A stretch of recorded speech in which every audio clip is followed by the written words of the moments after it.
മക്കളെ, ഇതാ നമ്മൾ വീണ്ടും ഒരുമിച്ച് ചേർന്നിരിക്കുകയാണ്. വിശുദ്ധരിലൂടെയാണ് നമ്മൾ കടന്നുപോയിക്കൊണ്ടിരിക്കുന്നത്. ഓരോ വിശുദ്ധൻ്റെയും ഓരോ പ്രത്യേകമായ സുഹൃതം അച്ഛൻ പറഞ്ഞു പോകുന്നുണ്ട്. ആ സുഹൃതങ്ങൾ നമ്മുടെ ജീവിതത്തിൽ പകർത്തിയെഴുതാനായിട്ട് പടുപോലെ നമുക്ക് ശ്രമിക്കാം. സമ്പത്തിൻ്റെയും പ്രശസ്തിയുടെയും പിറകെ ഓടുന്ന നമ്മുടെ ഇടയിലേക്ക് ഇന്ന് ഫ്രാൻസിസ് അസീസി നമ്മുടെ കുടുംബത്തിലേക്ക് വരികയാണ്.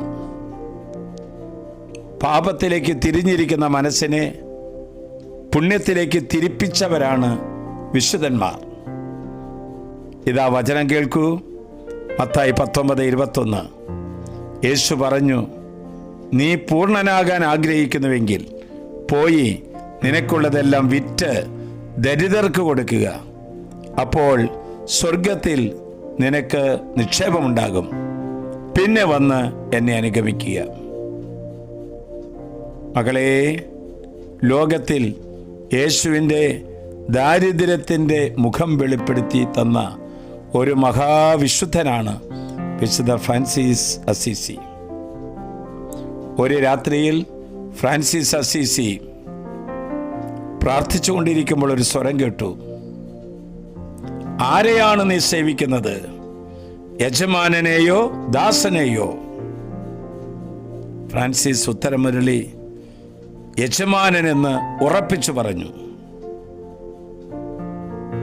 പാവപ്പെട്ടവരെ സഹായിച്ചും പ്രാർത്ഥനയിൽ വളർന്നു നീങ്ങിയ കാലഘട്ടത്തിലും മറ്റൊരു സ്വരം ശ്രവിച്ചു. എൻ്റെ ദൈവാലയം പുതുക്കി പണിയുക.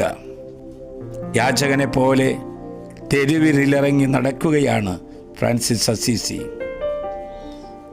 ദിവ്യകാരുണ്യത്തിൻ്റെ നാഥന് സ്വയം സമർപ്പിച്ച ഒരു മഹാവിശുദ്ധനാണ് ഫ്രാൻസിസ് അസീസി.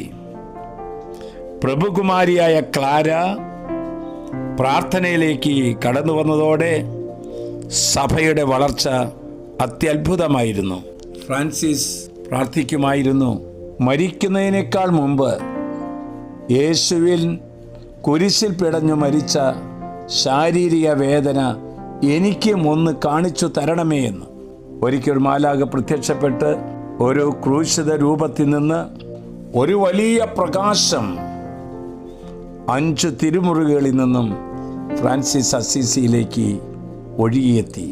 ഹൃദയത്തിലും കൈകളിലും കാലുകളിലും 5 തിരുമുറിവുകൾ.